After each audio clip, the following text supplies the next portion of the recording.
Taxis থেকে মেডিকেলে দুইটা কোয়েশ্চেন আসছে আমরা দেখতে পাচ্ছি, খুবই সাম্প্রতিক সময় এই কোয়েশ্চেনগুলো আসছে। একটা হচ্ছে নিউমোট্যাক্সিস আর একটা হচ্ছে ব্যাঙের শীতনিদ্রা। আচ্ছা দেখি কি কি আছে। তো এরকম একটা ছক আছে, লম্বা একটা ছক, এই ছক থেকে হচ্ছে আমাকে পড়তে হবে। সো এখানে আসলে অনেক কিছু বোঝা যায়। যেমনটা দেখো যে কেমোট্যাক্সিস, তো কেমো থেকে আমরা কেমিক্যাল তাই না, কেমিক্যাল থেকে হচ্ছে রাসায়নিক ঘনত্ব, কেম থেকে কেমিক্যাল। সো ওখান থেকে হচ্ছে আমরা রাসায়নিক ঘনত্বটা মনে রাখতে পারি। তারপর ধনাত্মক ঋণাত্মক তো এখানে এতটা জরুরি না। তারপর হচ্ছে গ্র্যাভিট্যাক্সিস, হচ্ছে গ্র্যাভিটি মানে অভিকর্ষণ মাধ্যাকর্ষণ মিল আছে। তারপর হচ্ছে ফোনোট্যাক্সিস, ফোনো মানে হচ্ছে শব্দ, ফোনো মানে হচ্ছে কি শব্দ, ফোনোট্যাক্সিস শব্দ।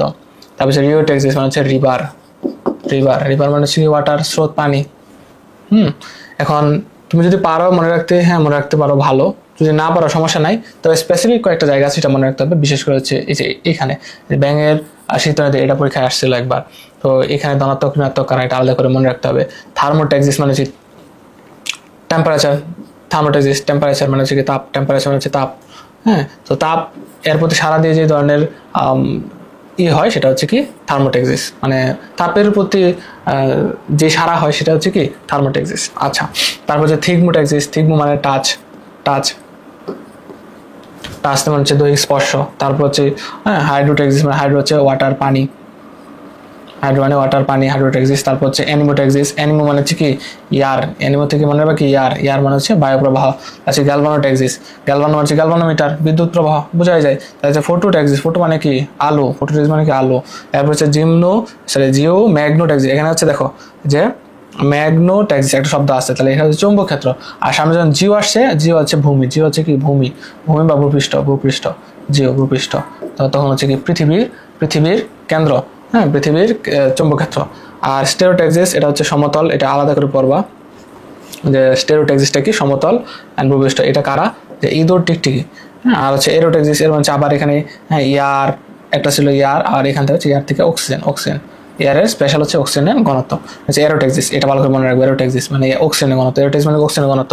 শুধু কি না বায়ু প্রবাহ না, এটা হচ্ছে অ্যানিমোট্যাক্সিস। তাহলে অ্যানিমোট্যাক্সিস কার প্রতি, বায়ু প্রবাহের প্রতি সারা দেয়। আবার এরোট্যাক্সিস কার প্রতি, অক্সিজেনের ঘনত্ব প্রতি। হ্যাঁ, এই দুটো একটু ভালো করে পড়বা, এই দুটো যেন ভুল না হয়। তারপর হচ্ছে এগুলো তেমন লাগবে না।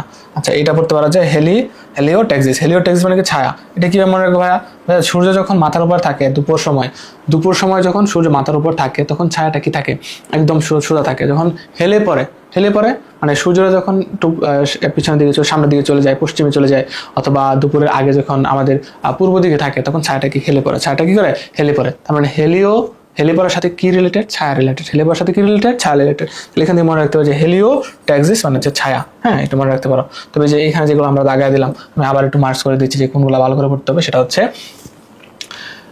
প্রথম হচ্ছে পর্ব হচ্ছে এই যে ফেনোট্যাক্সিস কার প্রতি, শব্দের প্রতি। থার্মোট্যাক্সিস ভালো করে পড়বা। তারপর হচ্ছে এখানে হচ্ছে থিগমোট্যাক্সিস, অ্যানিমোট্যাক্সিস, বিশেষ করে হচ্ছে এখানে স্টেরিওট্যাক্সিস আর হচ্ছে এরোট্যাক্সিস অ্যান্ড হচ্ছে হ্যাঁ এটা বললে হবে। এই যে এগুলো ভালো করে পড়বা। আর এই পাশে হচ্ছে এটার সাথে মিলাই পড়বা। আর এখানে হচ্ছে এটা একটু ডিটেলস পড়বা।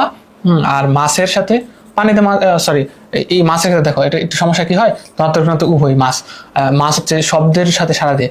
আমরা অনেকে বলি যে এই মাছ তো হচ্ছে পানিতে থাকে, কিসে থাকে, পানিতে থাকে। তাহলে রিওট্যাক্সিসের উদাহরণ মাছ হইতে পারে না কিনা, হ্যাঁ হইতে পারে, ঠিক আছে, এটা হবে না কেন, এই যে মাছ, কার্প জাতীয় স্যালমন অবশ্যই। এখন পানির প্রতি সারা, পানিতে যা থাকবে সেগুলো তো পানিতে সারা দিবে, রাইট। তো এইখানে একটা বিষয়, সেটা হচ্ছে শব্দের প্রতিও মাছ সারা দেয়, এটা যেন ভুল না হয়, ঠিক আছে। তাহলে এটা পড়বা। আর এই যে এটা একটু পড়ো। আর কি আছে, আর হচ্ছে এখানে এটা একটু পড়বা, পাখির অভিপ্রায়ণ, এটা একটু পড়ো যে এটা হচ্ছে কি পাখি, এটা একটু পড়বা ভালো করে, পাখির অভিপ্রায়ণটা কিভাবে হয়, পাখির অভিপ্রায়ণ। হ্যাঁ, এই তো এই কয়েকটা জিনিস কয়েকবার রিভিশন দিলে হয়ে যাবে। এরপর আসার পর কি আছে, এরপর হচ্ছে এই যে ট্যাক্সিসের দিকমুখিতার উপর ভিত্তি করে গ্রাহক অঙ্গের সম্পর্কের এটা কিরকম দেখো। এটা প্রথম হচ্ছে এখানে 5টা শব্দ আছে, কয়টা শব্দ আছে, 5টা শব্দ আছে, 5টা শব্দ। আচ্ছা, 5টা শব্দ আমরা 5টাই পড়তে হবে। 5টা কিভাবে পড়বো, যে কান্না মেনে নাও, কান্না কি করো, মেনে নাও, কান্না মেনে নাও। টেলে টুপু, এটা আমি মনে রাখতাম যে কান্না মেনে নাও, টেলে টুপু। এটা আবার কিরকম হলো, কান্না মেনে নাও, টেলে টুপু, এটা আবার কি করতেছেন দেখো। কান্না মেনে নাও টেলেটুবু, কান্না থেকে আমি মনে রেখে হচ্ছে ক্লাইনোট্যাক্সিস, মেনে হচ্ছে মেনোট্যাক্সিস, নেমো হচ্ছে নেমোট্যাক্সিস, টেলো হচ্ছে টেলোট্যাক্সিস, আর হচ্ছে ট্রুপো হচ্ছে ট্রুপোট্যাক্সিস। মানে প্রথম 5টা নাম আমি মুখস্থ করলাম, ঠিক আছে? 5টা নাম আমি প্রথম কি করলাম? মুখস্থ করলাম। এরপরে দেখো যে কান্না করে কারা, কান্না করে কারা, কান্না করে হচ্ছে বুবারা, কান্না করে কারা? যারা বুবা তারা হচ্ছে কান্না করে। তাহলে এই যে বুবা, এই বুবা থেকে মনে রাখবো হচ্ছে বুফ্লাই, ব্লুফ্লাই এন্ড হচ্ছে বাটারফ্লাই, ব্লুফ্লাই এন্ড বাটারফ্লাই, ঠিক আছে? ব্লুফ্লাই এবং বাটারফ্লাই। তাহলে ক্লাইনোট্যাক্সিস থেকে বুফ্লাই বাটারফ্লাই আসলে এই দুইটা আসবে। তাহলে এই দুইটা মনে রাখবো, আর বাকিগুলো মনে রাখতে পারলে ভালো, তবে এই দুইটা বেশি ইম্পর্টেন্ট। আর এটা হচ্ছে জোর সংবেদনাঙ্গ থাকে না, এটা হচ্ছে থাকে না। আর বাকি দেখো একটা জায়গা সেখানে হচ্ছে জোর সংবেদনাঙ্গ থাকে। এরপরে দেখো যে আমরা এটা একটু দেখি যে নেমোট্যাক্সিস, নেমোট্যাক্সিস কি? নেমো হচ্ছে নাম, নেমো থেকে মনে রাখবো নাম, নেমো থেকে মনে রাখবো নাম, নেমো থেকে মনে রাখবো নাম। তাহলে নাম কি? নাম কি? নাম হচ্ছে স্মৃতি, নাম হচ্ছে কি? স্মৃতি, নাম হচ্ছে কি? স্মৃতি, নাম হচ্ছে স্মৃতি। আমরা যখন অপরিচিত কার সাথে দেখা হয় তখন হঠাৎ করে নামটা কি হয়ে যায়? ভুলে যায় না? একবার কি নাম মনে থাকে? মনে থাকে না। আবার যখন তুমি ধরো তুমি হচ্ছে মেডিকেলে চান্স পাইছো, তো চান্স পাইলে প্রথম দিন ক্লাসে যাইলে কি অনেক ছাত্র না, তোমাদের মেডিকেল হয়তো 300 থাকতে পারে, 100 থাকতে পারে, হোয়াট এভার, অনেক কিছু থাকবে। এখন একদিনে কি মনে থাকবে? বা একবার নাম শুনলে কি সবার মনে থাকবে? তোমার উত্তর হচ্ছে না, ভুলে যাওয়া। তখন সেটা কি করতে হবে? তোমার স্মৃতিতে আস্তে আস্তে আস্তে আস্তে নিতে হবে। তাহলে নেমোট্যাক্সিস যদি আসে তাহলে সেটা কি মনে রাখতে হবে? যে স্মৃতিমূলক সারাদান। নেমোট্যাক্সিস নাম, নেমোট্যাক্সিস নাম, তাহলে সেটা কি হবে? স্মৃতিমূলক সারাদান, ঠিক আছে? এরপরে আসো, এরপরে কি আছে? মেনোট্যাক্সিস। আমরা এটা যদি দেখি, মেনোট্যাক্সিস, মেনোট্যাক্সিস। এখন মেনোট্যাক্সিস মানে মেনে নেয়, মেনোট্যাক্সিস মানে কি নাই? মেনে নেয়, মেনে নেয়। যে কি মেনে নেয়? তাদের দৈনন্দিন কাজে যে অভ্যস্ততা সেটা মেনে নেয়। হ্যাঁ, এখন আমি হচ্ছে ক্লাস নিচ্ছি, এখন বাজে হচ্ছে কয়টা? 4:32, ঠিক ভোর 4:32 বাজে এখন ক্লাস নিচ্ছি। এখন এটা আমি মেনে নিছি, এটা আমি মেনে নিছি, আমি হচ্ছে রাইতে ক্লাস নিতে আমি পারবো, আমি ইউজ টু হয়ে গেছি নিতে নিতে। সো অনেকে আছে যারা ক্লাস নেয় তারা রাইতে নিতে পারবে না, কারণ ওইটা তাদের শরীরের জন্য কুলাবে না, আস্তে আস্তে অভ্যাস করতে হবে। সো এই যে অভ্যাসটা করে ফেলার পরে যা হয় সেটা হচ্ছে মেনে নেওয়া। সো এরকম যে মেনোট্যাক্সিস যারা আছে তারা কি মেনে নেয়? কি মেনে নেয়? এই যে সূর্যের প্রতি সারা দিয়ে পিঁপড়ার চলন সেটা মেনে নেয়, সূর্যের প্রতি সারা দিয়ে পিঁপড়ার চলন সেটা কি করে? মেনে নেয়। আবার হচ্ছে যখন হচ্ছে এই যে মৌমাছি, পিঁপড়া, এদের গৃহে প্রত্যাবর্তন, এগুলো মেনে নেয়। আবার হচ্ছে পাখি, হ্যাঁ পাখি আছে যেগুলো পাখি কি করে? যে সকাল সূর্য উঠলে তারা হচ্ছে ঘর থেকে বের হয়, আবার সন্ধ্যার সাথে সাথে ঘরে ফিরে আসে, হয় না? তারা খাবার সন্ধানে বের হয়, আবার হচ্ছে কি সন্ধ্যার আগে আগে বাসায় ফিরে আসে। এগুলো তারা মেনে নিয়েছে, তাদের ইউজড হয়ে গেছে। আবার কিছু পাখি আছে রাতে বের হয়, আবার রাত শেষ হওয়ার আগে হচ্ছে ফিরে আসে। সো এই যে এইভাবে যে একটা অভ্যাসের পরে যে মেনে নেওয়া, সেগুলো হচ্ছে কি? মেনোট্যাক্সিস। তার মানে এই যে সূর্যের প্রতি সারা দিয়ে চলন, এগুলো হচ্ছে কি? মেনোট্যাক্সিস, ঠিক আছে? মনে থাকবে। এরপরে কি আছে? টেলোট্যাক্সিস। টেলো থেকে দেখো, টেলো থেকে ট্যালেন্ট, কি মনে রাখবো? টেলো থেকে ট্যালেন্ট, টেলো থেকে কি? ট্যালেন্ট। এই যে জোর সংবেদ অঙ্গে থাকে, এটা প্রথমে আমরা মিস করেছিলাম, জোর সংবেদ অঙ্গে থাকে না, এখানে হচ্ছে থাকে, আবার এখানে হচ্ছে থাকে, ঠিক আছে? আচ্ছা, যারা বলতেছিলাম টেলোট্যাক্সিস, সেটা কি মনে রাখবো? Talent, talent, talent. এখন ট্যালেন্ট থেকে কি কি কি মনে রাখবো ভাইয়া? ট্যালেন্ট থেকে হচ্ছে দেখো যে এরা হচ্ছে শক্তিশালী, শক্তিশালী কি শব্দটা হচ্ছে? শক্তিশালী। তাহলে টেলোট্যাক্সিস মানে talent, talent student, talentful student, তাই না? মেধাবী স্টুডেন্ট। তো মেধাবী স্টুডেন্ট, মারাত্মক মেধাবী স্টুডেন্ট, আমরা বলতে পারি না মারাত্মক মেধাবী স্টুডেন্ট বলি তো অনেক সময় ইউজ করি। তো মারাত্মক মেধাবী স্টুডেন্ট মানে মারাত্মক বলতেই এমন একটা শব্দ, মারাত্মক মানে অনেক বেশি নর্মালের চেয়ে, তাহলে শক্তিশালী এরকমই, শক্তিশালী হচ্ছে নর্মালের চেয়েও আরেকটু বেশি শক্তিশালী।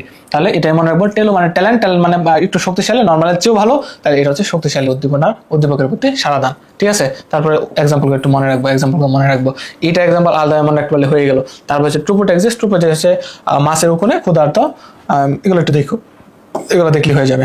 এই তো, আচ্ছা, আশা করি বুঝছি। এই স্লাইডটা যতটুকু বোঝানো দরকার, মানে কার প্রতি সাড়া দেয় এটা হচ্ছে মেইন, কার প্রতি সাড়া দেয় এটা হচ্ছে মেইন। তারপরে যদি আমি এক্সাম্পল মনে রাখতে পারি ভালো, এবং মনে রাখা দরকার, দু একটা মনে রাখবো যে এখানে বুফলাই বাটারফ্লাই বলেই দিলাম কিভাবে মনে রাখবা। তারপরে হচ্ছে এখানে যে পিঁপড়ার চলন, এটাও তো বোঝা যায়, যে পাখির চলন, পিঁপড়ার চলন কখন কিভাবে, এটাও বোঝা যায়। তারপর হচ্ছে স্মৃতিমূলক সারাদান, এটা তো বললামই। এরপর যে শক্তিশালী, এটাও বললাম। এখন শক্তিশালীর ভিতরে আমরা হচ্ছে এই কয়েকটা জিনিস যাবো, যে মৌমাছি এবং সন্ন্যাসী কাকড়াতে। এখন এটা এভাবেও তুমি মনে রাখতে পারো যে ভাইয়া মৌমাছি এবং সন্ন্যাসী কাকড়ায় এটা কি শক্তিশালী? দেখো একটা জিনিস, কাকড়া যখন কামড় দেয়, ধর কামড় দেয়, কারা কারা দেয়? পিঁপড়া কামড় দেয়, অনেক ধরনের পিঁপড়া জাত আছে, আবার অনেক কিছুই কামড় দেয়। কিন্তু এই যে কাকড়ার যে কামড়টা হয়, এই কামড়টা কি হয়? যে সন্ন্যাসী কাকড়া, কাকড়া নর্মাল কাকড়া আর সন্ন্যাসী কাকড়ার পার্থক্য আছে। তো নর্মালের চেয়েও বেশি সন্ন্যাসী, নর্মাল যেটা নর্মাল চেয়েও বেশি সন্ন্যাসী কাঁকড়া। ওই কাঁকড়া কামড় দিলে ধরো তোমার অবস্থা খারাপ হয়ে যাবে, তার মানে ওটা হচ্ছে শক্তিশালী কাঁকড়া। তার মানে শক্তিশালী বলতে সন্ন্যাসী কাঁকড়া আর মৌমাছি। দেখো মৌমাছি কামড় দিলে কি হবে, তোমার অবস্থা কি হবে? একটা কামড় দিলে ঠিক আছে, এটা নর্মাল, বাট একাধিক যখন কামড় দেবে তখন কিন্তু অবস্থা খারাপ হয়ে যাবে। তো এই জন্য এটা এভাবে মনে রাখতে পারো যে শক্তিশালী যখন আসবে তখন হচ্ছে কি যারা অ্যাটাক করে, যাদের অ্যাটাকের ফলে ফলাফল মারাত্মক হয়, যেমন হচ্ছে মৌমাছি, সন্ন্যাসী কাঁকড়া। ঠিক আছে, এই তো হয়ে গেল। এরপর হচ্ছে ট্রোপোটাক্সিসের ক্ষেত্রে আমরা কি নর্মাল যেগুলো মাছের উকুন, তারপর ক্ষুধার্ত অবস্থায়, হ্যাঁ পরিতৃপ্ত, এগুলো হচ্ছে কি আমার ট্রোপোটাক্সিস। আশা করি বুঝছি, এটা বললেও হয়ে যাবে। এরপর কি আছে, এই তো থাক, এই পর্যন্তই। তাহলে আজকে ছোট একটা ভিডিও। আশা করি এই ছোট একটা ভিডিওর মধ্যে দিয়ে আমরা 2টা ছক ভালো করে বুঝতে পারছি। তাহলে নেক্সটে আরেকটা ভিডিও নিয়ে আসতেছি এবং সেটা নিয়ে আবার ডিসকাশন হবে, আবার গুরুত্বপূর্ণ আলোচনা হবে। সে পর্যন্ত ভালো থেকো, সুস্থ থেকো। আসসালামু আলাইকুম।